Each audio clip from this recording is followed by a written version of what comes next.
السلام علیکم ورحمۃ اللہ وبرکاتہ. الحمد للہ رب العالمین والصلاة والسلام علی نبینا محمد وعلى آلہ وصحبہ اجمعین. یقول اللہ سبحانہ وتعالی فی کلامہ المجید: اعوذ باللہ السمیع العلیم من الشیطان الرجیم. بسم اللہ الرحمن الرحیم. ألم تر كيف فعل ربك بأصحاب الفيل ألم يجعل كيدهم في تضليل وأرسل عليهم طيرا أبابيل ترميهم بحجارة من سجيل فجعلهم كعصف مأكول. میرے بھائیو دوستو، قصار سور میں چھوٹی صورتوں میں سورہ فیل بہت مشہور صورت ہے. عوام و خواص اس کی تلاوت کیا کرتی ہے. اللہ سبحانہ و تعالی نے اس صورت کریمہ کے اندر ہر طرح کے اللہ کے دشمن، دین کے دشمن اور مسلمانوں کے مقدسات کے دشمن کو وارننگ دی ہے. انہیں تنبیہ کر دیا ہے کہ دیکھو، اپنے طاقت کے بلبوتے ہر چیز کو اپنے لیے کرنا مناسب نہ سمجھو. جو کچھ تمہارے پاس ہے وہ ہم نے دیا ہے، اور جب چاہیں گے چھین لیں گے، لے لیں گے. اور ساتھ ہی ساتھ برائی میں آگے بڑھو گے، آگے بڑھتے رہو گے تو ہم تمہیں مہلت دیتے رہیں گے. لیکن وہ وقت آ جائے گا کہ اللہ کا عذاب، اللہ کی گرفت، اللہ انتقام لے گا. تو پھر یاد رکھیے، دنیا کی کوئی طاقت نہیں جو آپ کو بچا سکتی ہے. سورۃ الفیل اختصار کے ساتھ میں آپ کے سامنے تفسیر کرنا چاہتا ہوں. فیل کا مطلب ہاتھی ہوتا ہے، اور ہاتھی والے کا واقعہ آپ نے سنا ہوگا کہ نبی صلی اللہ علیہ وسلم کی ولادت سے 50 دن پہلے محرم میں یہ ہاتھی والا واقعہ پیش آیا ہے.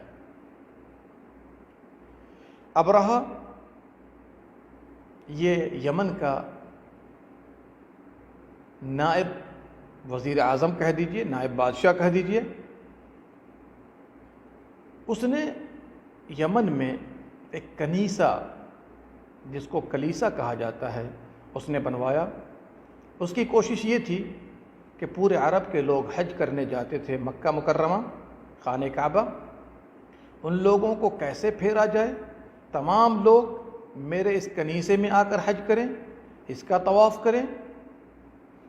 اس نے ایک ترکیب سوچی. ترکیب یہ سوچی کہ اس کلیسے میں لوگ آئیں، مکہ جانا چھوڑ دیں. پھر اس کے بعد جیسے عرب کے اندر شہرت تھی مکہ مکرمہ اور خانہ کعبہ کی، اسی طرح شہرت ہو جائے گی ہمارے اس کنیسے کی، اس گرجا گھر کی. چنانچہ ابرہہ نے سوچا کہ مکہ میں خانہ کعبہ کو ڈھا دیا جائے، اور یہ پلان سیٹ کیا. عجیب اتفاق کہیے کہ یہ پلان اور یہ منصوبہ چل ہی رہا تھا کہ کسی نے چپکے سے اس میں جا کر ٹوائلٹ کر دیا، پیخانہ کر دیا، اور ایک روایت کی روشنی میں کسی نے اس میں آگ لگا دی. اب اس پلان کے تحت اس نے سوچا کہ اب تو ایک موقع میسر آ گیا ہے، مکہ چلا جائے، اور مکہ جانے کے بعد خانہ کعبہ کو ڈھا دیا جائے. چنانچہ ابرہہ نے 60,000 کی فوج تیار کی، لشکر جرار تیار کیا، اور اس میں 13 ہاتھی تھے، اور ابرہہ بھی سب سے اعلیٰ درجے کے محمود نامی ہاتھی پر سوار ہو کر مکہ آنا شروع کر دیا. پوری فوج آ رہی ہے. بالآخر ابرہہ منی اور مزدلفہ کے درمیان مقام محصر تک پہنچ گیا. ابرہہ کی فوج نے لوٹ مار شروع کر دیا، اور اس میں عبد المطلب جو نبی صلی اللہ علیہ وسلم کے دادا محترم ہیں، ان کے 200 اونٹ قبضہ کر لیے. اور ابرہہ نے مکہ خبر بھیج دی کہ ہم لوگ خانہ کعبہ کو ڈھانے آئے ہیں، کسی پر کوئی حملہ کرنا نہیں چاہتے، کسی کا مال لوٹنا نہیں چاہتے، ہمارا مقابلہ کسی انسان کے ساتھ نہیں ہے. چنانچہ عبد المطلب کو خبر ملی کہ اس کے 200 اونٹ قبضہ کر لیے گئے. وہ آیا، اب بڑی سنجیدگی کے ساتھ ابرہہ سے کہتا ہے کہ میرا اونٹ واپس کر دو. ابرہہ حیران ہوا کہ میں خانہ کعبہ کو ڈھانے آیا ہوں، اس سے خبر بھی مل گئی ہے اور یہ اونٹ کی بات کر رہا ہے؟ پوچھا کہ ہم نے تو سوچا تھا کہ تم خانہ کعبہ کے بارے میں بات کرو گے، کعبہ مشرفہ کے بارے میں بات کرو گے، اور تم بات کر رہے اونٹ کے بارے میں۔ تو انہوں نے کہا کہ ہاں میں اونٹ کا مالک ہوں، اور جو کعبہ مشرفہ کا مالک ہے وہ اپنے کعبہ کی حفاظت خود کر لے گا۔ چنانچہ جب یہ لوگ وادی محصر سے آگے بڑھنے لگے، ابرہہ نے ان کے اونٹوں کو واپس کر دیا، اور نبی صلی اللہ علیہ وسلم کے دادا عبد المطلب یہ جا کر اپنے لوگوں سے کہہ دیتے ہیں کہ تم لوگ اپنی حفاظت خود کر لو، اور لوگ پہاڑوں میں ادھر ادھر جا کر چھپ گئے۔ جب یہ لوگ آگے بڑھے، ابرہہ اور اس کی فوج، تو ہاتھی چلنے کو تیار نہیں، ہر سمت میں جانے کو تیار ہے، لیکن کعبہ مشرفہ کی سمت میں جانے کو تیار نہیں ہے۔ اس کو اندازہ ہو گیا کہ شاید اللہ کو یہ بات منظور نہیں ہے، اس بنا پر ہاتھی ہر طرف جانے کو تیار ہے اور کعبہ کی سمت میں جانے کو تیار نہیں ہے۔ اللہ اکبر! اللہ رب العالمین نے ان شیطانوں کو اور ایسے لوٹ مار کرنے والے ظالموں کو اللہ تعالیٰ نے پرندوں کے ذریعے، وہ پرندے غول در غول، جھنڈ در جھنڈ آتے تھے، اور اس کے بعد ان لوگوں کو ٹکا ٹکا کر نشانہ لگا کر مارتے تھے، اور یہ کنکر کے پتھر ہوتے تھے، جس کو بھی لگتا آر پار ہو جاتا، وہ وہیں پر یا تو ختم ہو جاتا، اور اگر بھاگنے کی کوشش کرتا بھاگتے بھاگتے ختم ہو جاتا۔ چنانچہ پرندوں نے اس طرح مارا اور پیٹا ان کو، ان کے ہوش ٹھکانے لگ گئے۔ اکثر لوگ تو وہیں مر گئے، اور کچھ لوگ جو بھاگتے ہوئے جان بچانے کی کوشش میں تھے، وہ لوگ بھی آ کے جا کر فوت ہو گئے۔ اور یہ واقعہ نبی صلی اللہ علیہ وسلم کی ولادت سے صرف 50 دن پہلے پیش آیا۔ کفار مکہ اور تمام عرب کے اندر یہ ہمہ ہمی تھی، یہ واقعہ پھیل گیا آگ کی طرح، اور لوگوں نے سمجھ لیا کہ اللہ تعالیٰ نے اپنے دین کی، اپنے کعبہ کی حفاظت کی ہے، اپنے گھر کی حفاظت کی ہے، اور یہ مقدمہ تھا نبی صلی اللہ علیہ وسلم کی ولادت کا۔ تو میرے بھائیوں، اس واقعہ کو پیش کر کے کفار مکہ کو یہ وارننگ دی جا رہی ہے کہ تم لوگ بھی اگر انہی کی روش پر چلو گے، انہی کی روش کو اختیار کرو گے، تو جیسے ہم نے ان سے انتقام لیا ہے، تم لوگوں سے انتقام لینا کوئی مشکل کام نہیں ہے۔ آئیے، چونکہ وقت کم ہے، الم تر کیف فعل ربک باصحاب الفیل، کیا آپ کو نہیں معلوم، کیا آپ نے نہیں دیکھا؟ یہ مخاطب تو بظاہر نبی صلی اللہ علیہ وسلم کو ہے، لیکن تمام عرب کو اس سے خطاب کیا گیا ہے۔ کیا آپ کو نہیں معلوم؟ یہاں پر دیکھنے سے مراد علم ہے، رؤیت سے مراد علم ہے۔ کیف فعل ربک، آپ کے رب نے کیسا کیا؟ اللہ کا کوئی لفظ اس میں نہیں ہے، لام الجلالہ نہیں ہے، اس میں جلالہ نہیں ہے، لیکن رب کہہ کر یہ بات بتانے کی کوشش کی گئی ہے کہ اس رب نے تمہیں پیدا کیا، تمہیں روزی دی، پالا اور پوسا، سب کچھ کر رہا ہے، اور تم نے اس کے گھر کے ساتھ اس طرح کی بدتمیزی کی ہے، اس لیے رب کا صیغہ لایا گیا، رب کا لفظ لایا گیا۔ بے اصحاب الفیل، ہاتھی والوں کے ساتھ کس طرح کیا؟ اس لیے کہ برے کا انجام برا ہوتا ہے۔ وہ اللہ کے گھر کو ڈھانے آئے اور لوگوں کے دلوں کو، لوگوں کے دھیان کو خانہ کعبہ سے ہٹانے کے لیے، اور صنعاء یمن کے اندر جو کلیسا اس نے بنوایا تھا اس کی طرف موڑنے کے لیے یہ ساری بدتمیزیاں کی، تو آپ کو نہیں معلوم کہ آپ کے رب نے ہاتھی والوں کے ساتھ کیا کیا؟ تمام لوگوں کو معلوم تھا، کیونکہ نبی صلی اللہ علیہ وسلم کی ولادت سے 50 دن پہلے یہ بات ہوئی، پورے عرب میں ہنگامہ ہو گیا، سب کو معلوم ہے۔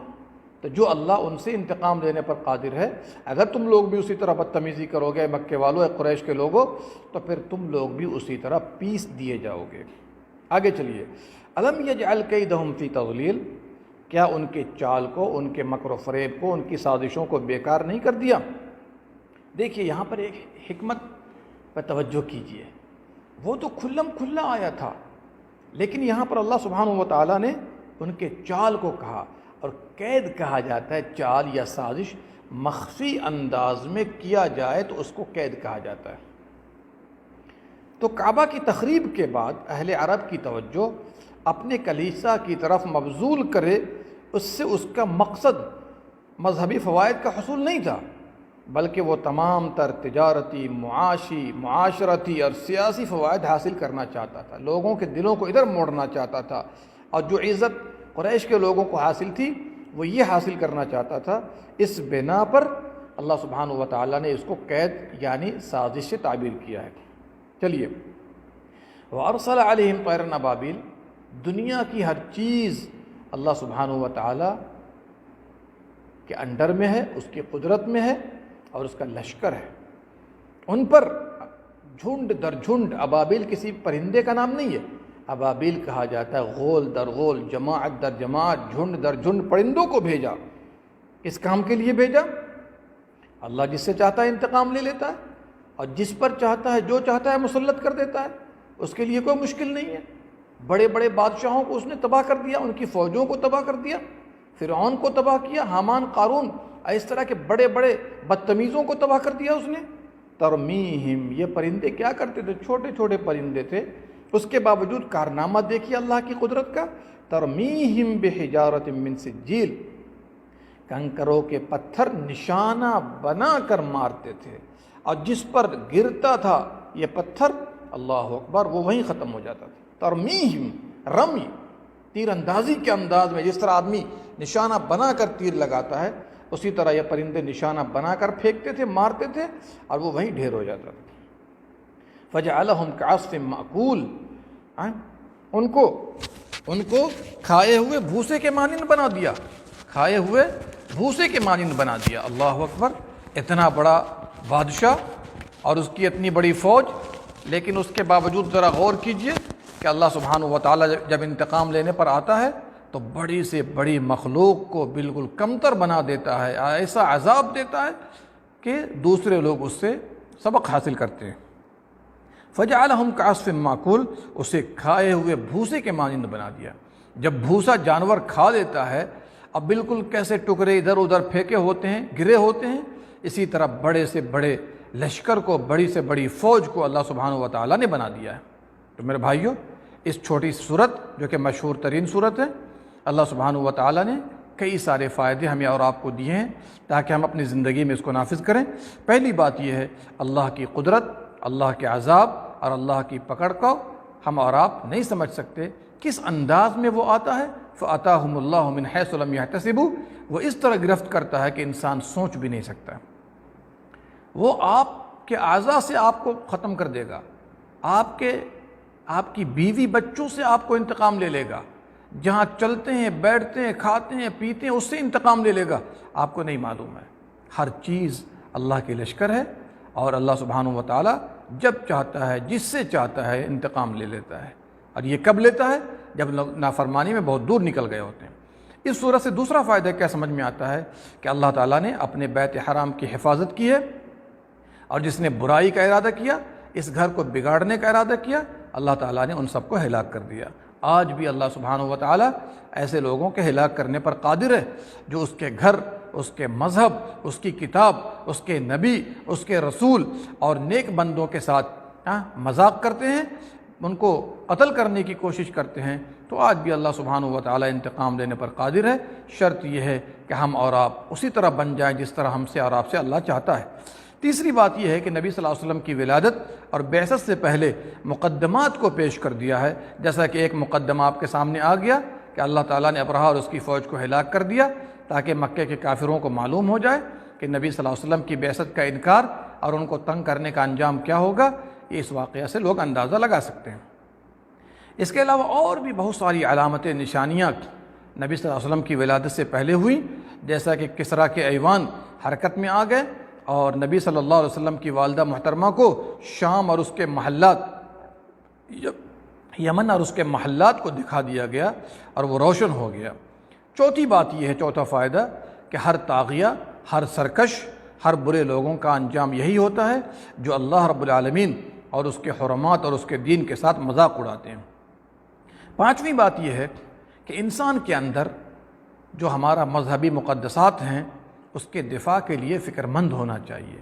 اگر آپ کی مسجد، اگر آپ کے قرآن، اگر آپ کی کتاب، آپ کے اسلام، اگر مومن بندوں کے ساتھ کوئی چھیڑ چھاڑ کرتا ہے تو ہمارے اندر غیرت بیدار ہونی چاہیے، اور اللہ رب العالمین سے مدد طلب کرتے ہوئے ایسے لوگوں سے مقابلہ کرنا چاہیے۔